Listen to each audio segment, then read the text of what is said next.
Dicen que, en algunos lugares, el silencio no es ausencia de vida sino una advertencia. Yo estuve en uno de ellos, y desde entonces, cada vez que tiembla la tierra, sé que no es un seísmo. Si te gustan las historias de terror, suscríbete y activa la campana. Comencemos. Me llamo Esteban Rivas, tengo 54 años, y fui geólogo militar durante más de 2 décadas antes de retirarme y dedicarme a asesorar operaciones privadas de exploración minera. Estuve en Afganistán, en el sur del Congo y también en varias expediciones ilegales que nunca debieron haberse financiado. Pero nada, absolutamente nada, me preparó para lo que ocurrió en el desierto de Atacama, en un lugar que el mapa marcaba como G47 y que oficialmente no existía. Al menos, no desde 1983, cuando fue sellado por el gobierno chileno bajo la excusa de actividad sísmica inusual. Una excusa tan débil que ni ellos la repetían con convicción. Sin embargo, la paga era buena, excesiva para el tipo de trabajo que supuestamente se nos encomendaba. Y eso siempre significa 2 cosas, peligro y secretos. La empresa que nos contrató, Aterion Mining Solutions, tenía vínculos demasiado estrechos con intereses militares, aunque insistían en que solo querían investigar una veta profunda de titanio detectada por satélite. Pero yo sabía leer entre líneas, y antes de aceptar, pedí conocer a mi equipo. Fue entonces cuando conocí a Ingrid Kajström, bióloga sueca que parecía más astronauta que científica de campo, era fría como el hielo, obsesiva con la vida en entornos extremos y con una mirada que no pestañeaba ni, aunque le hablaras de lo más siniestro. También estaba Sofía González, chilena, joven, pero con una capacidad innata para leer el terreno como si hubiera nacido entre rocas. Su trabajo como cartógrafa la había llevado a zonas donde ni siquiera los mapas del satélite se atrevían a entrar. Luego estaba el teniente Marco Reyes, ex Boina Negra, contratado como seguridad, era silencioso, metódico, con el aura de alguien que ya había quitado alguna vida y no dudaría en hacerlo de nuevo si era necesario. Por último, Tomás Valdés, técnico de sensores y drones, el típico joven brillante al que nadie tomaba en serio, hasta que te resolvía un problema imposible en 5 minutos, con una carcajada nerviosa y los dedos manchados de grasa. Nos reunimos en Calama, donde recibimos instrucciones precisas, no hablar con la prensa, no registrar nada fuera del equipo autorizado, y no hacer preguntas innecesarias. Nos subieron a un convoy con todo el equipamiento y nos adentramos en el desierto. El camino fue incómodo, el aire estaba cargado de electricidad estática.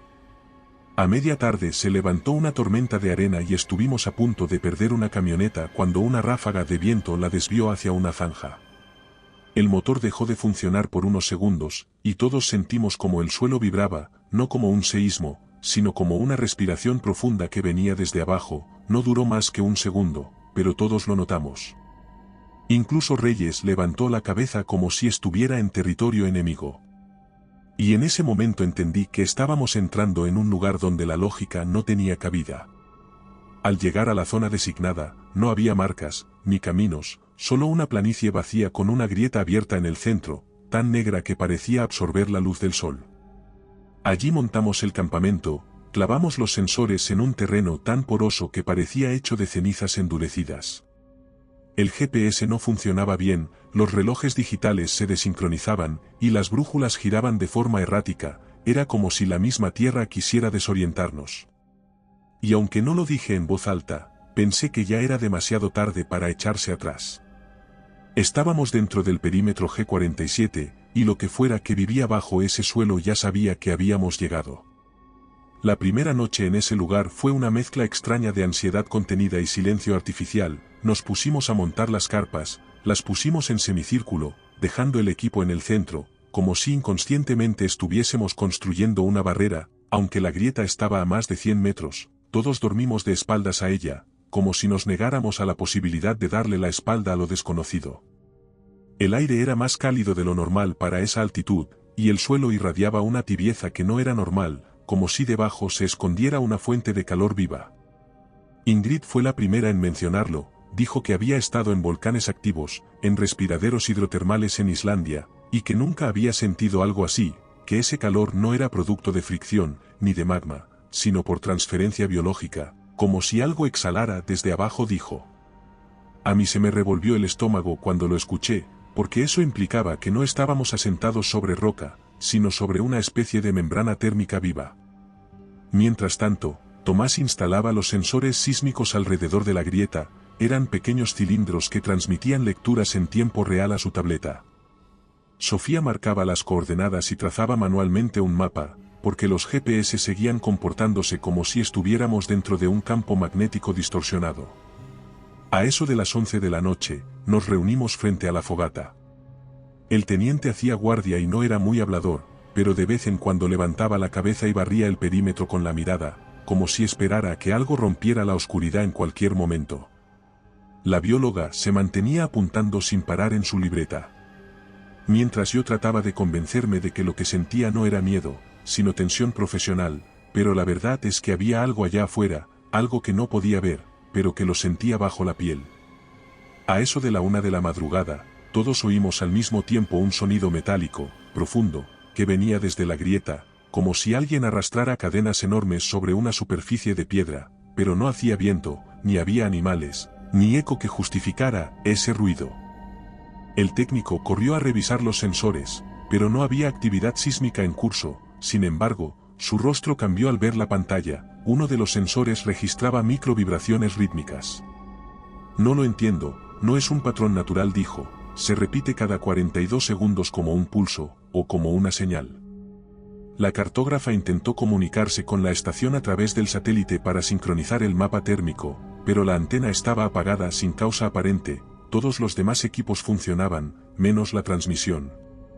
Decidimos dejar 2 cámaras infrarrojas apuntando hacia la grieta durante la noche, aunque las baterías ya bajaban más rápido de lo normal, algo las agotaba.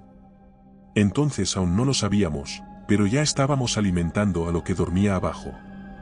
A eso de las 3, me despertó un crujido. No era madera ni roca, era el suelo, que se hinchaba levemente, apenas era perceptible, era como un estómago al respirar. Salí de la carpa sin hacer ruido y caminé hacia el perímetro. Allí el calor era más intenso, como si todo el aire se concentrara en un solo punto, y justo al llegar al borde de la grieta, sentí el aire caliente y húmedo que subía lentamente. Era como una exhalación, como si aquello respirara, y por un segundo, juro haber visto unos ojos o lo que parecían unos ojos brillando en lo profundo, pero parpadeé y ya no estaban.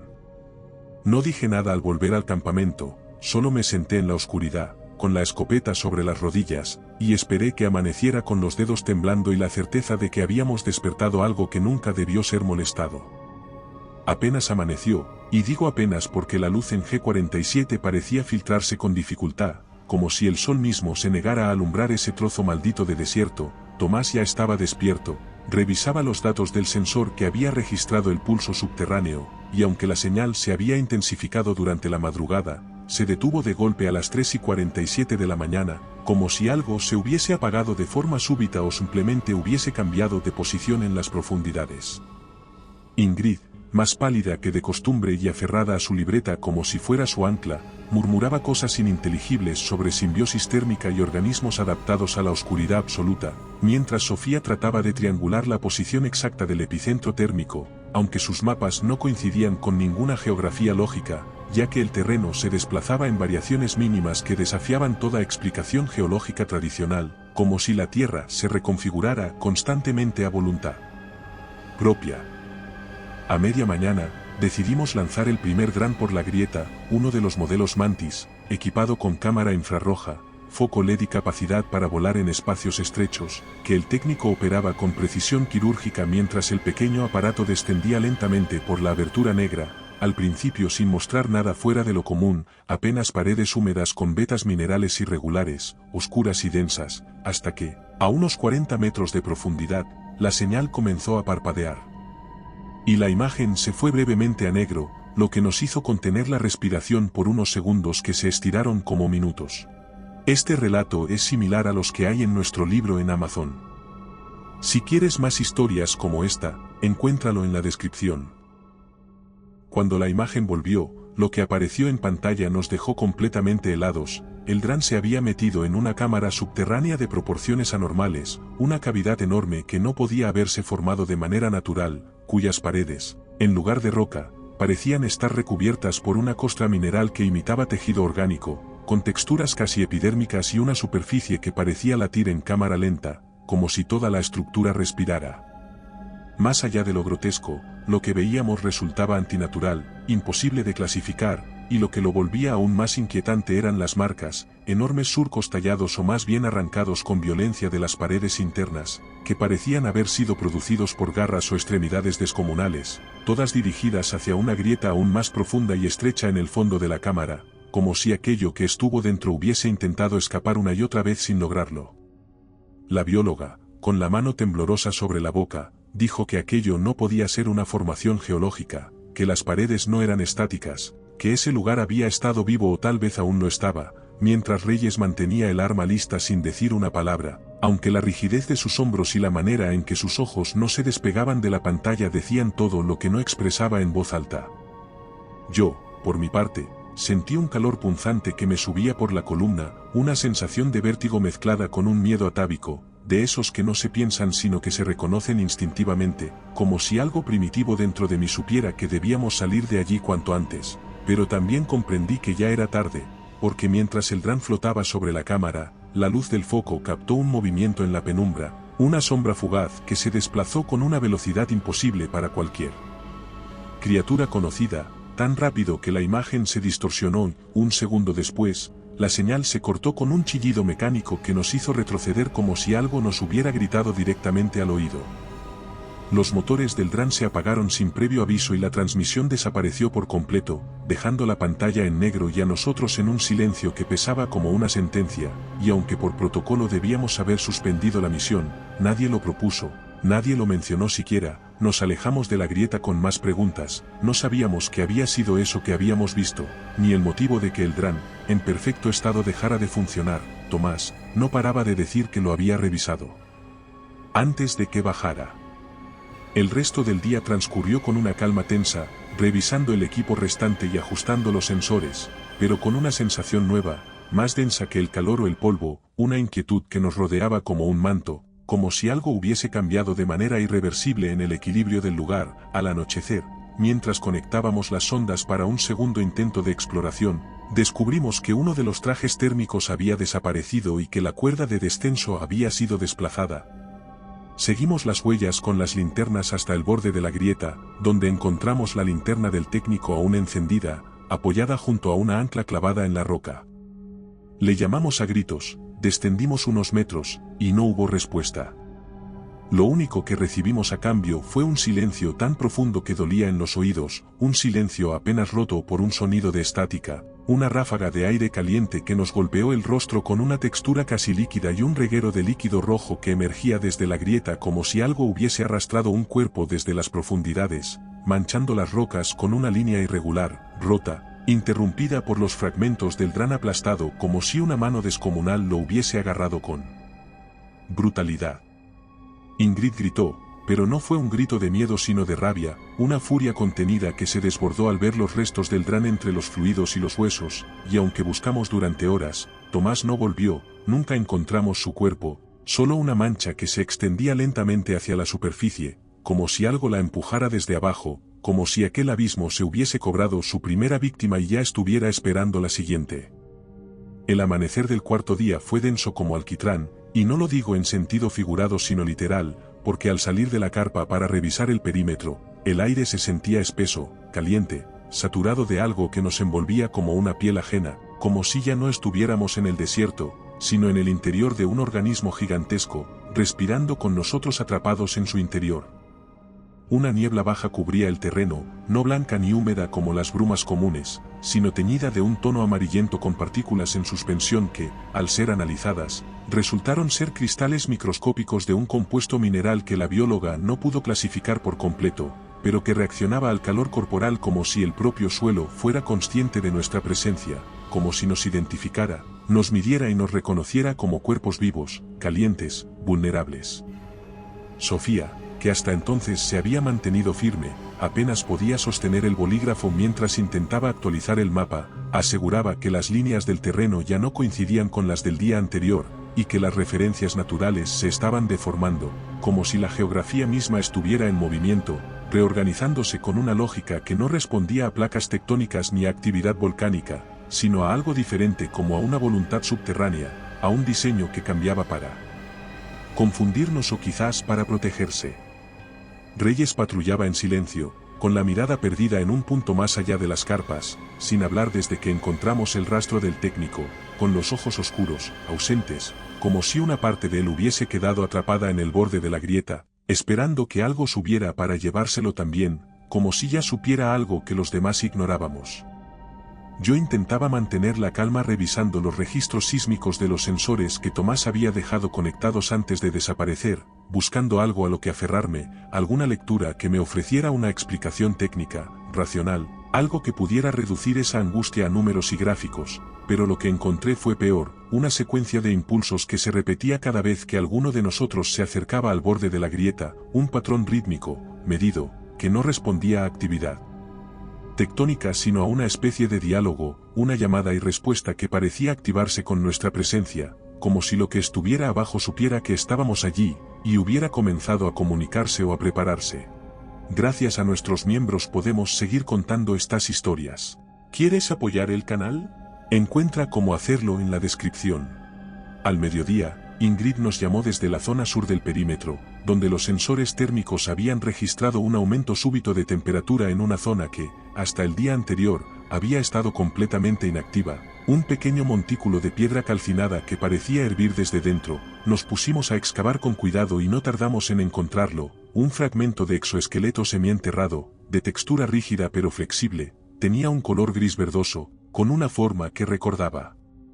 vagamente a una vértebra o una placa dorsal, pero de proporciones imposibles para cualquier criatura conocida, y con una composición que mezclaba elementos biológicos y minerales en una estructura que desafiaba toda taxonomía.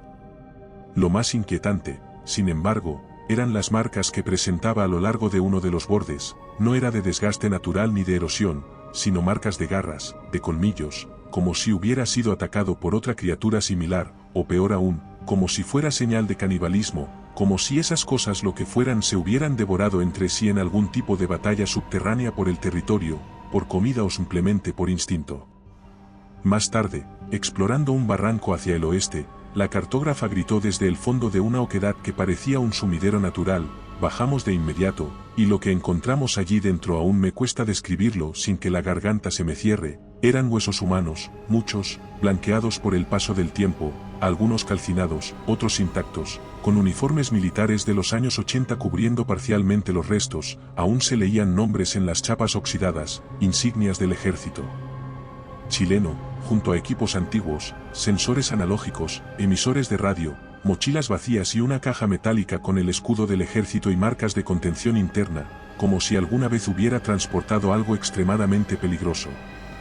La bióloga tomó varias muestras, analizó los restos y confirmó lo que temíamos, los huesos presentaban marcas de dentaduras que no correspondían a ningún depredador conocido, ni a herramientas de tortura, eran mordidas de una precisión tan quirúrgica que parecían imposibles, como si las mandíbulas pudieran retraerse y expandirse, como las de una serpiente, pero con múltiples líneas de dientes, simétricas, ajustadas, afiladas para triturar, no para desgarrar, como si su diseño fuera más mecánico. ¡Qué biológico! Esa noche, una tormenta sin lluvia nos envolvió, una mezcla de viento cortante y partículas suspendidas que parecían tener voluntad propia, que se metían bajo la ropa, en los oídos, en los ojos, como si quisieran arrancarnos la piel a tiras, y en medio de ese caos, uno de los sensores nuevos comenzó a emitir un pitido constante, plano, monótono, interminable, no una alerta común sino un sonido que se clavaba en el pecho como si el suelo mismo hubiese dejado de respirar y ahora contuviera el aliento antes de estallar. Reyes rompió su silencio, dijo que había que retirarse, que el lugar era inestable, y que nuestras vidas estaban en peligro inminente, pero nadie le respondió, no por desacuerdo, sino porque todos sabíamos, en el fondo, que lo que estaba en riesgo ya no era solo nuestra seguridad física, sino nuestra comprensión de la realidad, que lo que dormía bajo nuestros pies no tenía nombre ni clasificación, que lo que habíamos desenterrado seguía vivo, solo esperaba una excusa para volver a moverse y ahora ya la tenía. La quinta noche llegó arrastrándose como una enfermedad, lenta, pesada, inmisericorde, como si el propio tiempo se hubiera contaminado por la energía que emanaba del suelo y decidiera prolongar cada hora con una maldad intencionada, Y mientras el sol se hundía tras el horizonte de piedra y arena, el calor no disminuía, sino que se concentraba bajo nuestros pies como si el verdadero fuego no viniera del cielo, sino del núcleo de algo dormido que empezaba a despertar con una cadencia insoportable. El aire era denso, espeso como sopa hirviendo, y nuestras respiraciones eran cada vez más cortas, más dificultosas, como si el oxígeno se hubiera diluido y reemplazado por una sustancia más pesada que se colaba en los pulmones y nos recordaba, en cada inhalación, que estábamos en territorio hostil, que estábamos dentro de algo que no quería ser descubierto. Las brújulas ya no giraban, estaban completamente inertes, los relojes parecían detenerse por lapsos de tiempo impredecibles, como si la mecánica misma del universo se alterara dentro del perímetro de G47, y el campamento entero crujía en la oscuridad como un animal enfermo que se resiste a perecer, como si cada mástil, cada carpa, cada cuerda de sujeción se quejara de seguir en pie en un lugar donde ninguna estructura debería permanecer erguida.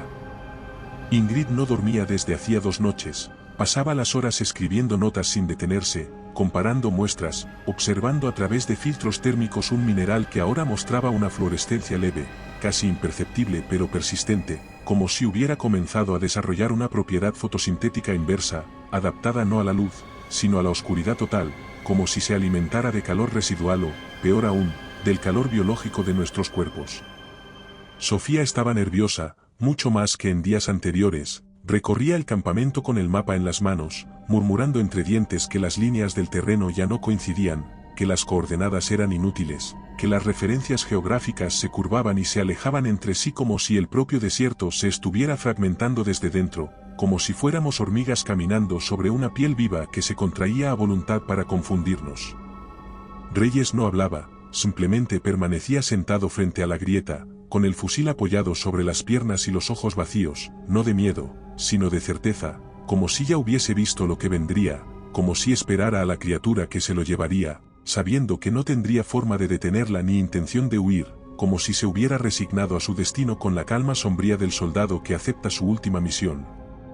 Yo intentaba concentrarme en los sensores, en los datos que aún enviaban los dispositivos dispersos por el perímetro, pero las cifras no tenían sentido, las ondas térmicas del suelo subían en patrones irregulares, como si algo gigantesco se moviera a pocos metros de profundidad, desplazando calor y presión en direcciones múltiples, haciendo que los sensores dejaran de funcionar uno a uno, mientras que los micrófonos internos captaban sonidos lejanos que ninguno de nosotros quería escuchar, como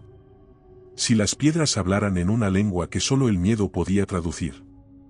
Y entonces, a las 3:17 de la madrugada, lo vimos, y aunque ya habían ocurrido cosas que escapaban a la lógica, esa fue la primera vez que entendimos que a lo que nos enfrentábamos no era solo un fenómeno geológico o una criatura aislada, sino algo más grande, más consciente, más preparado. Todo comenzó con un temblor leve, un ruido en el suelo que hizo vibrar las carpas como si alguien respirara justo debajo, luego vino una ráfaga de aire caliente, húmedo, denso, seguida de un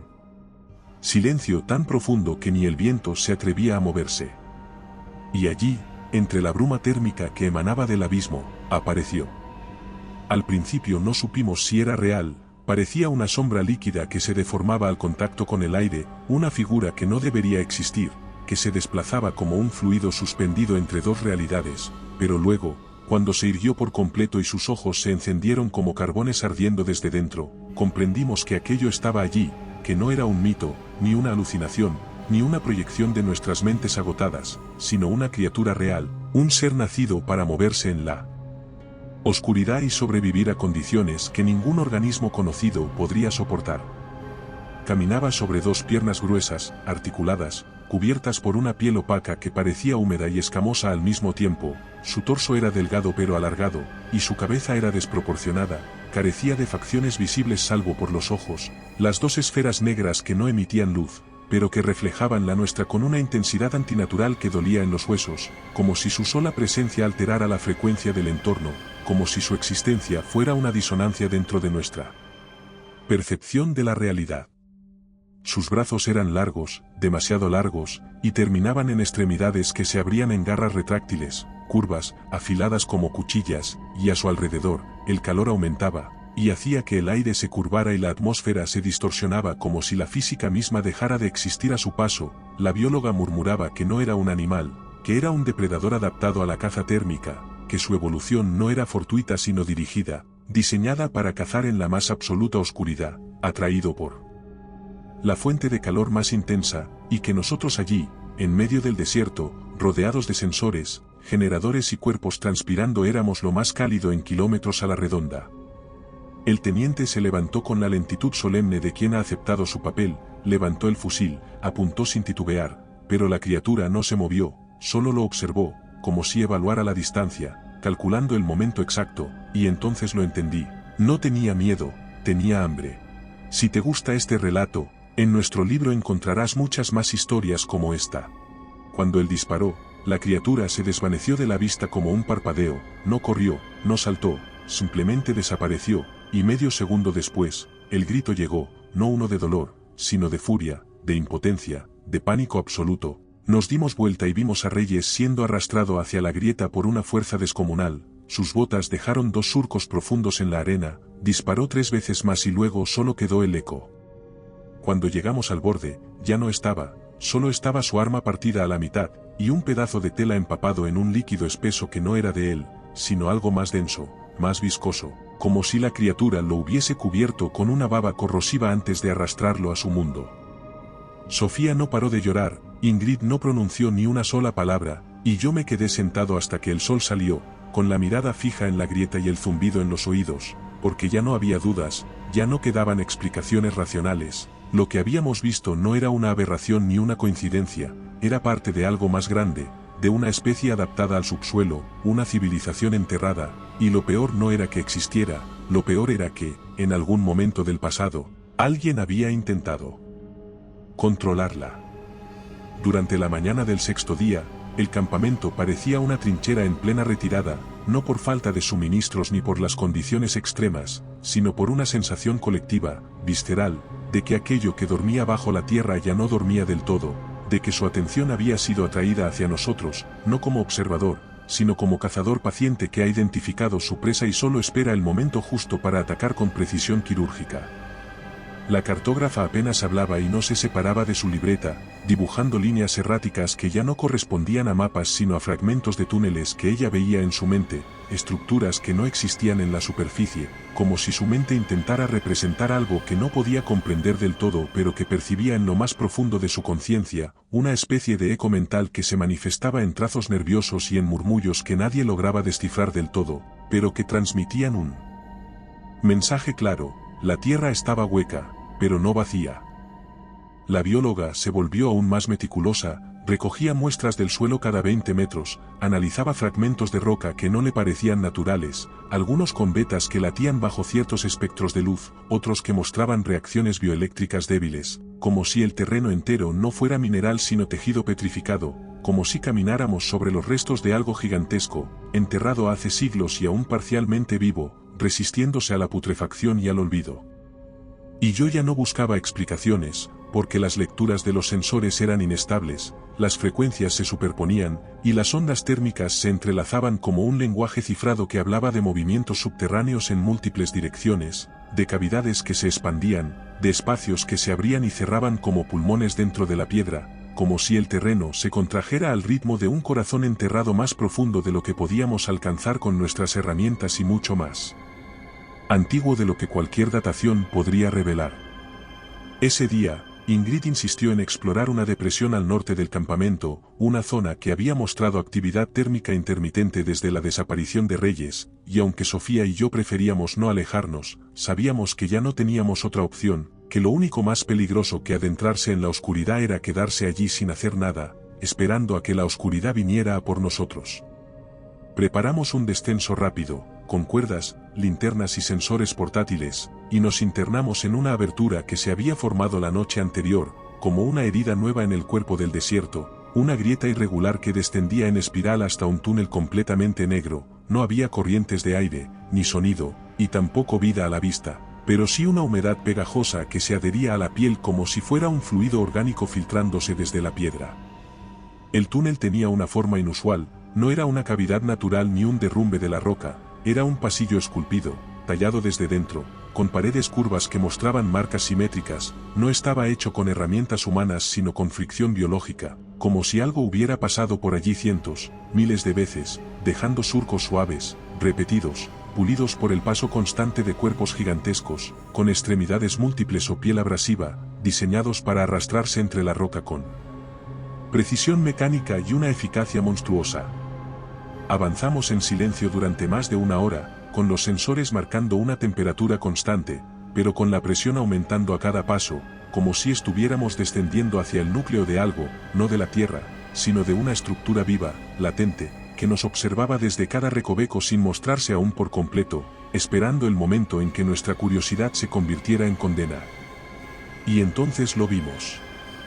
La cámara subterránea se abrió ante nosotros de forma repentina, una caverna colosal, esférica, perfectamente simétrica, imposible de explicar geológicamente, con paredes cubiertas por un material que no era roca, ni carne, ni metal, sino una combinación imposible de todas ellas, y en el centro, un obelisco, una estructura negra, alta como un edificio de 3 pisos, lisa, sin inscripciones, pero con una energía que se percibía sin necesidad de tocarla, una vibración que se colaba en los huesos.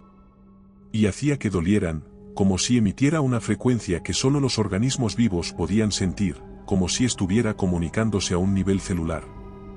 Ingrid se acercó sin miedo, fascinada, como si hubiese encontrado el santo grial de su carrera, como si todo lo que había estudiado durante años tuviera sentido en ese instante, como si la criatura que arrastró a nuestros compañeros fuera apenas un guardián, un subproducto, un vestigio de algo más antiguo que los propios mitos, y comenzó a tomar muestras del suelo, del aire, del líquido que rezumaba desde las grietas de la estructura, que brillaba con una luz azulada, hipnótica, imposible de registrar con las cámaras pero visible para el ojo humano. Sofía se mantenía al margen, temblaba, con los ojos clavados en lo alto de la caverna, porque allí, entre las sombras del techo, algo se movía, no como un murciélago ni como un insecto, sino como una masa que se desplazaba con lentitud antigravitacional, como si flotara dentro de un líquido y descendiera centímetro a centímetro, sin emitir sonido alguno, pero provocando una distorsión en la luz, una curvatura en el espacio que hacía que todo a su alrededor pareciera temblar. Y entonces, desde el fondo del obelisco, surgió un sonido, no fuerte, no ensordecedor, sino leve, agudo, persistente, como una flauta afinada en otra escala, como un canto de ballena amplificado y modulado, una nota que se repetía en secuencia y que, al poco tiempo, comenzó a reproducirse en los dispositivos portátiles, incluso en los sensores apagados, incluso en nuestras cabezas, como si ya no hiciera falta un canal físico para transmitirla.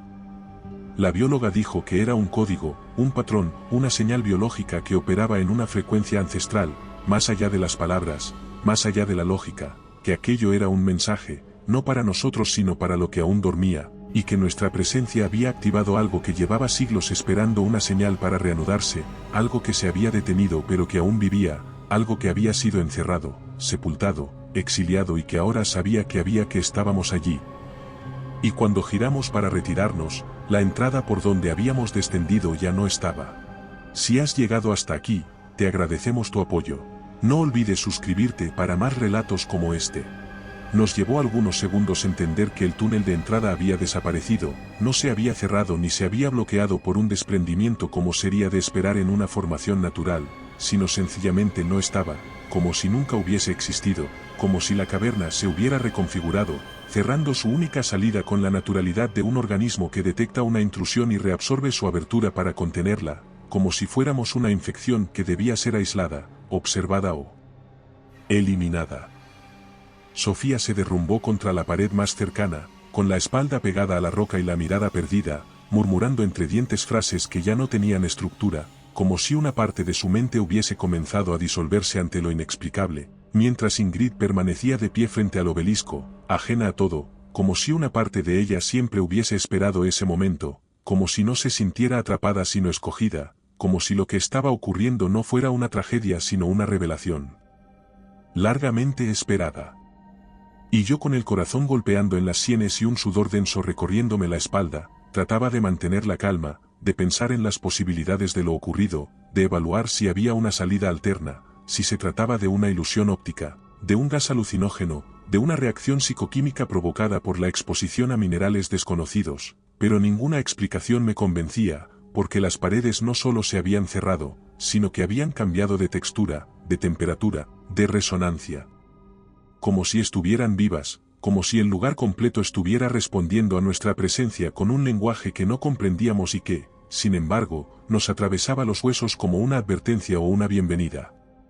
Fue entonces cuando lo oímos, no fue un rugido, ni un temblor, ni el chillido de un animal, sino un lamento, un sonido profundo y continuo que no venía de un punto específico sino de todas partes al mismo tiempo, como si la propia piedra hablara, como si las capas más profundas del subsuelo se quejaran, despertaran, y respiraran con esfuerzo tras siglos de sueño forzado, y en ese sonido había dolor, rabia y algo peor, reconocimiento.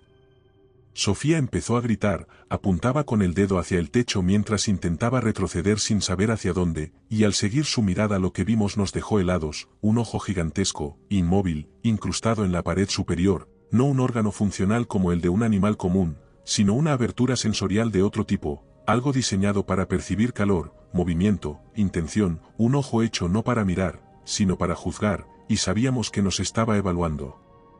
Ingrid, sin apartarse del obelisco, dijo algo que no olvidaré nunca, con la voz apagada, pero cargada de una claridad espeluznante: esto no es una criatura, es un fragmento de algo mucho más grande, como una célula autónoma, o un centinela.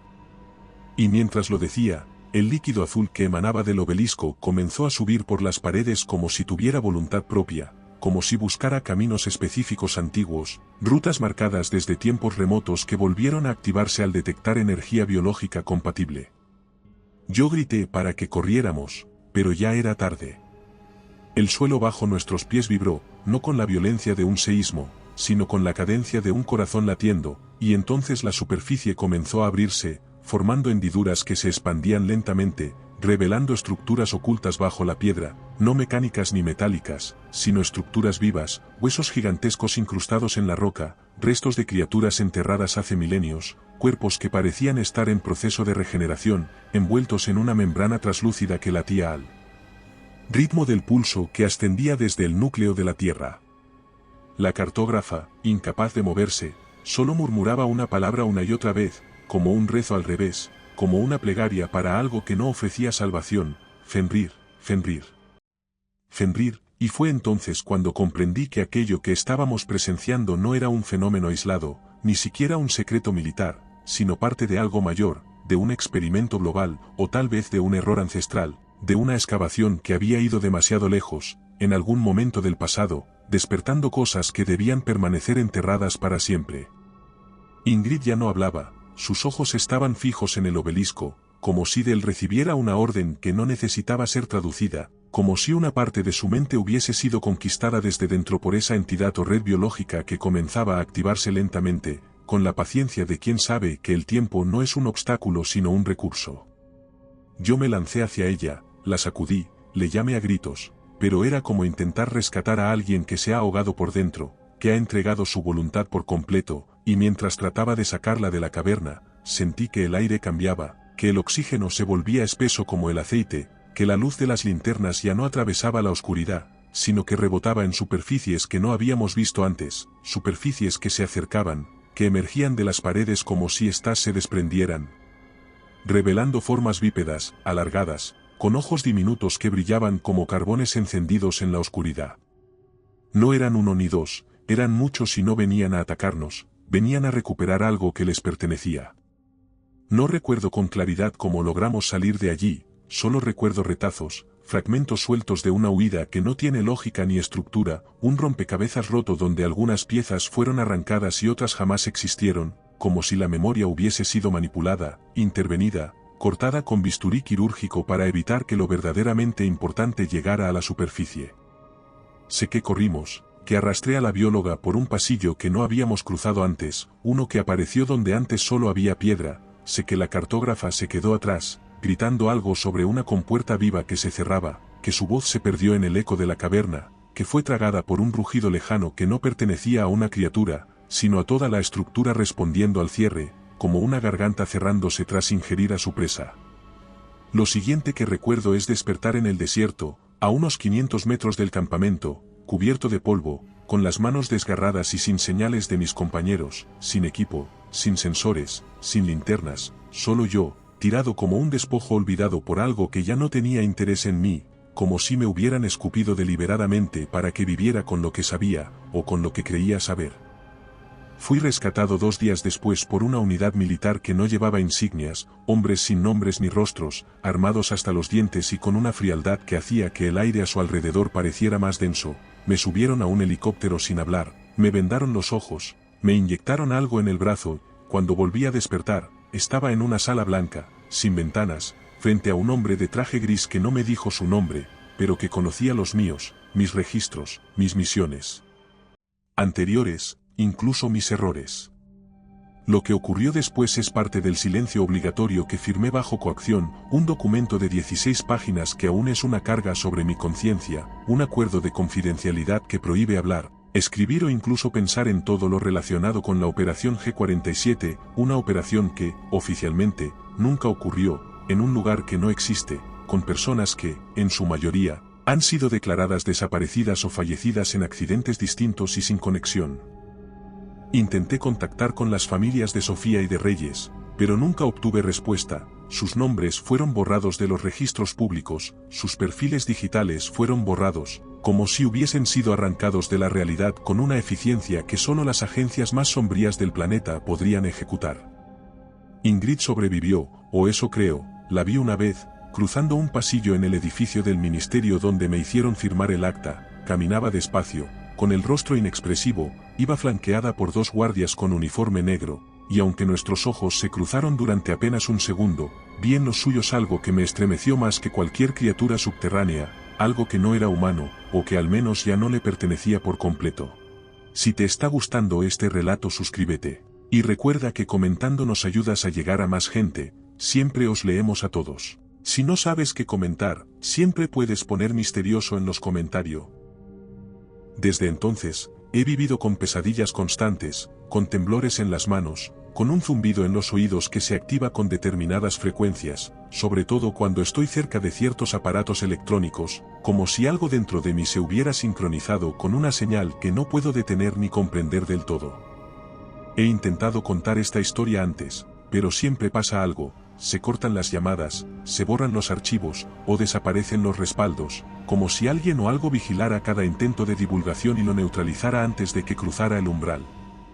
Pero esta vez es diferente, esta vez estoy utilizando un canal que no depende de los sistemas convencionales, un canal que usa frecuencias enmascaradas bajo señales térmicas, un método que aprendí de los propios archivos clasificados que, por error o por advertencia, me dejaron leer durante unos minutos en aquella sala blanca.